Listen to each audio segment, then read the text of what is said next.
தூய ஜார்ஜியார்.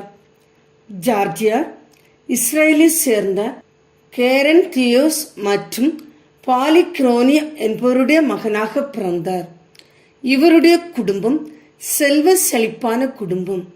இவர் தன்னுடைய பெற்றோரை இளம் வயதிலேயே இழந்தார். இதனால் பெற்றோர் இல்லாமல் பெரிதும் கஷ்டப்பட்டார். இளைஞனாக மாறிய பிறகு அப்போது ரோமை நகரில் தியோக்ளேசியன் என்பவனுடைய படையில் படை வீரராக சேர்ந்தார். இவருடைய நற்பண்புகளையும் திறமையும் பார்த்த அரசன் சிறிய படைப்பிரிவிற்கு தலைவனாக ஏற்படுத்தினார். அதன் பின்னர் இவரை பாதுகாப்பு படையின் தலைவராக உயர்த்தினார். இவ்வாறு ஒவ்வொரு நாளும் ஜார்ஜியார் அரசன் தனக்கு கொடுத்த பொறுப்புகளை கண்ணும் கருத்துமாக செய்து நாளுக்கு நாள் உயர்ந்து கொண்டிருந்தார்.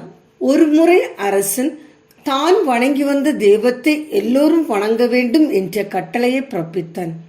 அப்படி வணங்காதவர்களை கொன்று போடுவதாக எச்சரித்தான். ஆனால் நிறைய கிறிஸ்தவர்கள் அரசன் சொன்னதற்கு அடிபணியாது கிறிஸ்து ஒருவரையே வணங்கி வந்தார்கள்.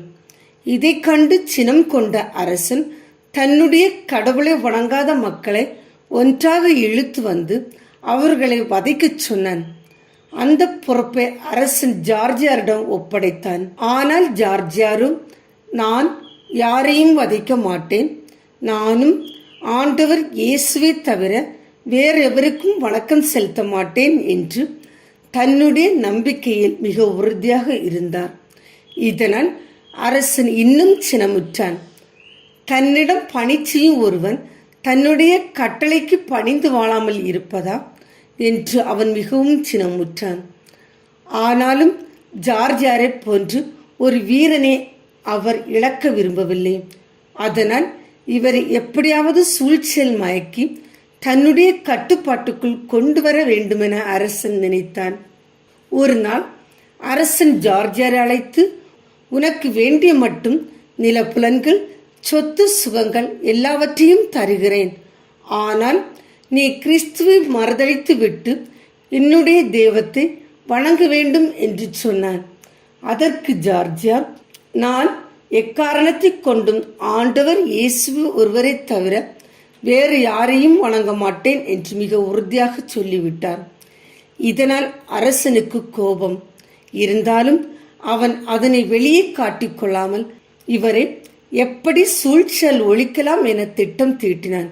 அதற்கு அவன் ஒரு மந்திரவாதியை அழைத்து ஜார்ஜியாரை சூழ்ச்சியால் கொன்று போடச் சொன்னான். மந்திரவாதியும் அரசனுடைய கட்டளைக்கு பணிந்து ஜார்ஜியார் குடிக்கும் பாலில் விஷம் கலக்கி கொடுத்தான். ஆனால் ஜார்ஜியார் அந்த பாலின் மீது சிலுவை அடையாளம் வரைந்து அதனை குடிக்க அது ஒன்றுமே செய்யவில்லை.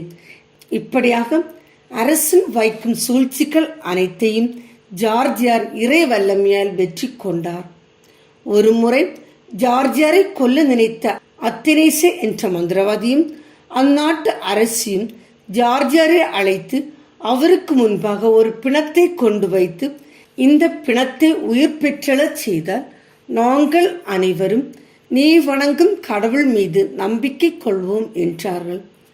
அதன்படி ஜார்ஜியார் தனக்கு முன்பாக கொண்டு வந்து வைக்கப்பட்ட பிணத்தின் மீது கைகளை வைத்து ஜெபித்தார்.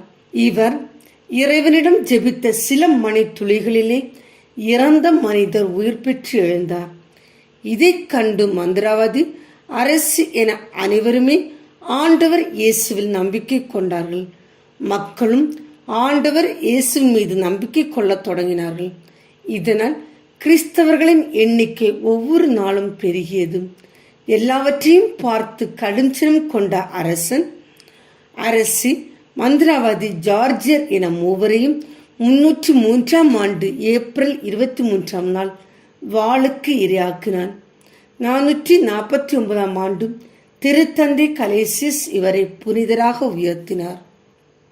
நற்செய்தியில் ஆண்டவர் இயேசு கூறுவார், மக்கள் முன்னிலையில் என்னை ஏற்றுக்கொள்பவரே மானிட மகனும் கடவுளின் தூதர் முன்னிலையில் ஏற்றுக்கொள்வார். தூய ஜார்ஜியார் ஆண்டவர் இயேசுவை எல்லோருக்கும் முன்பாக, அதுவும் தன்னை கொல்ல நினைத்த கொடிய அரசனுக்கு முன்பாக ஏற்றுக்கொண்டு கிறிஸ்துவுக்கு சான்று பகர்ந்து வாழ்ந்தார். தூய ஜார்ஜியார் எத்தனை துன்பங்கள் வந்தாலும் கிறிஸ்துவை துணிவோடு அறிக்கையிட்டார்.